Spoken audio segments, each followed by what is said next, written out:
الف لام را، یہ حکمت والی کتاب کی آیتیں ہیں۔ کیا لوگوں کو تعجب ہوا کہ ہم نے انہی میں سے ایک شخص کو حکم بھیجا کہ لوگوں کو ڈر سنا دو اور ایمان لانے والوں کو خوشخبری دے دو کہ ان کے پروردگار کے ہاں ان کا سچا درجہ ہے۔ ایسے شخص کی نسبت کافر کہتے ہیں کہ یہ تو کھلا جادوگر ہے۔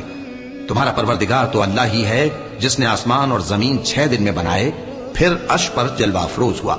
وہی ہر ایک کام کا انتظام کرتا ہے، کوئی اس کے پاس اس کی اجازت حاصل کیے بغیر کسی کی سفارش نہیں کر سکتا۔ یہی اللہ تمہارا پروردگار ہے، تو اسی کی عبادت کرو۔ بھلا تم غور کیوں نہیں کرتے؟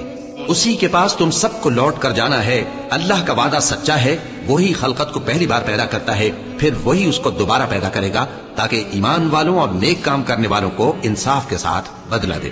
اور جو کافر ہیں ان کے لیے پینے کو نہایت کھولتا پانی اور درد دینے والا عذاب ہوگا، کیونکہ وہ کفر کرتے تھے۔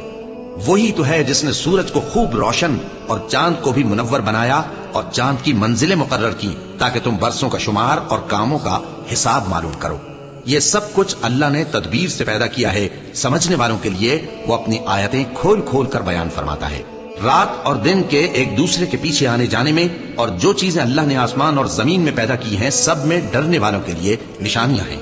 جن لوگوں کو ہم سے ملنے کی توقع نہیں اور دنیا کی زندگی سے خوش اور اسی پر مطمئن ہو بیٹھے اور ہماری نشانیوں سے غافل ہو رہی ہیں، ان کا ٹھکانہ ان اعمال کے سبب جو وہ کرتے ہیں دوزخ ہے۔ اور جو لوگ ایمان لائے اور نیک کام کرتے رہے ان کو ان کا پروردگار ان کے ایمان کی وجہ سے جنتوں میں پہنچا دے گا۔ ان کے نیچے نعمت کے باغوں میں نہریں بہ رہی ہوں گی۔